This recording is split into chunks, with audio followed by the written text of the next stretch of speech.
Army reservist responsible for daily mass shooting in Maine. Let's get into it.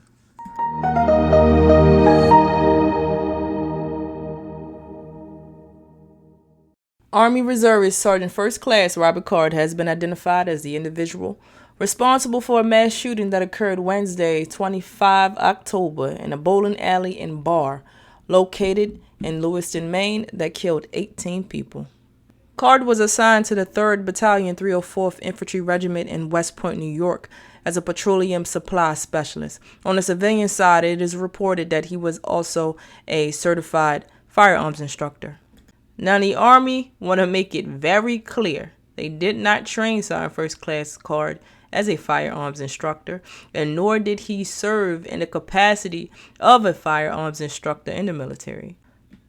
The Army also reports that Card's unit supported West Point training in July of 2023, and there is no record of Card instructing or participating in any training. And there could be a multitude of reasons why there's no record. One, the military record management is trash. But then there's a more plausible reason, and it's probably because he wasn't there. You see, allegedly, during training, July 2023, Card began to behave erratically, so much so that his commanders became concerned. The police was called, and they escorted Card to the Keller Army Community Hospital at West Point, where he was hospitalized for approximately 2 weeks and administered a mental evaluation for hearing voices and saying he wanted to harm soldiers or shoot up a military base. Now, here lies my concern. His unit is aware that he was behaving in a manner that one would question his mental health. They also knew he was a firearms instructor. Now, he was hearing voices and saying he wanted to harm soldiers. They also knew he was a firearms instructor. Now, Card being a firearms instructor undoubtedly means he has access to firearms, as we now know. If his unit knew he was hearing voices and making statements like, I want to harm soldiers, and he was a firearms instructor, why did they not step in?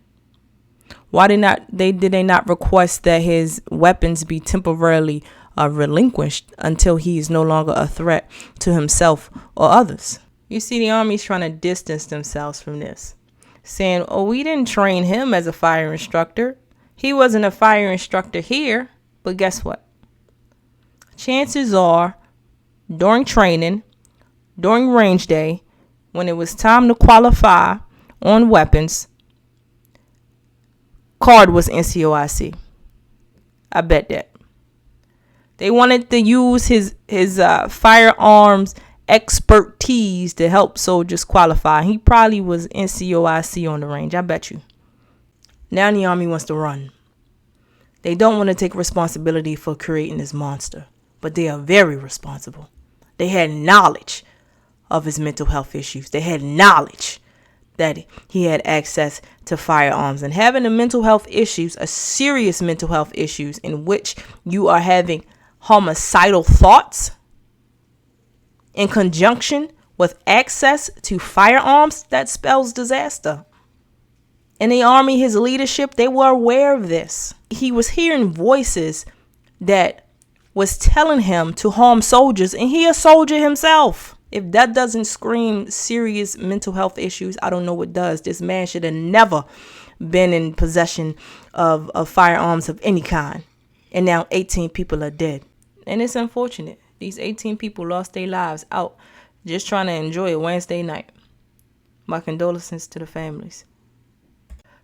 Card is also dead of a self-inflicted gunshot wound. His body was found October the 27th, Friday, near a recycling plant where he allegedly was previously employed. He also left behind a suicide note addressed to his son, but no word on the motive for this tragic event. No word on why he would initiate the murder of 18 people. But as you can imagine, this is an ongoing investigation. There's so many more details to come out about this case. But until next time.